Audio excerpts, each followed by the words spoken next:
سلام دوستان، به مطبخخانه خودتون خوش اومدیم. میخوایم امروز چای مساله خونگی یا شراب تهو را درست کنیم. مواد لازم برای این چای مساله: ابتدای لیوان، شیر،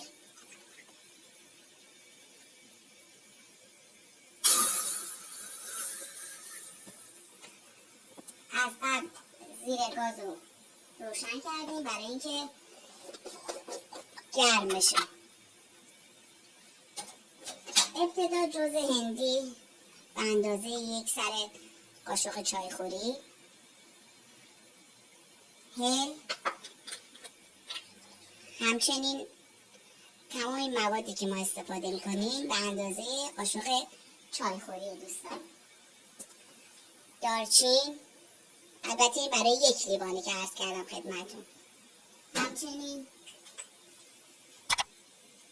فلفل سیاه،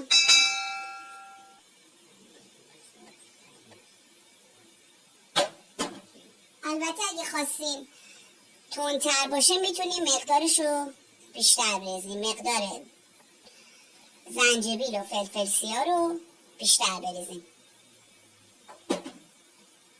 و همچنین فلفل قرمز.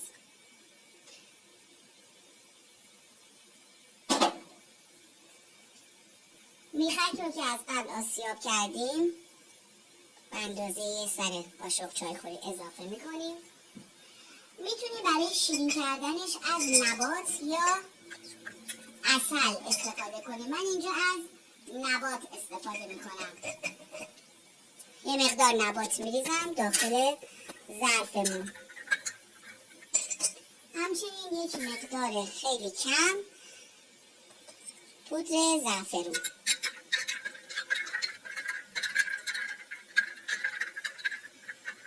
یه مقدار دیگه هم زنجبیل اضافه میکنیم.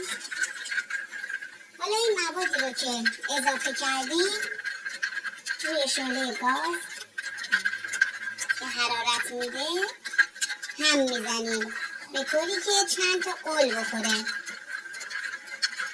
و نباتمون هم حل بشه. دوستان قبل از اینکه چای مساله‌مون قل بخوره میچشیم. اگه تندی یا شیرینیش کم و زیاد بود اونو اضافه یا کم میکنیم به دلخواه خودمون.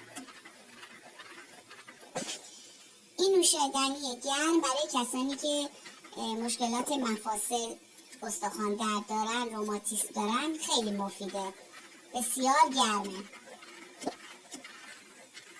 خب دوستان، چای مساله‌مون در حال آماده شدنه. زیرش رو کم میکنیم که سرریز نشه و آماده نوشیدن. خب دوستان، چای مساله ما آماده شد. امیدوارم که خوشتون اومده باشه. از این آموزش درست کنیم و نوش جان کنیم. دوستان، چای مساله ما آماده است. سابسکرایب بال بزنین و زنگوله بالا رو هم بزنین. امیدوارم از این ویدیو خوشتون اومده باشه. بریم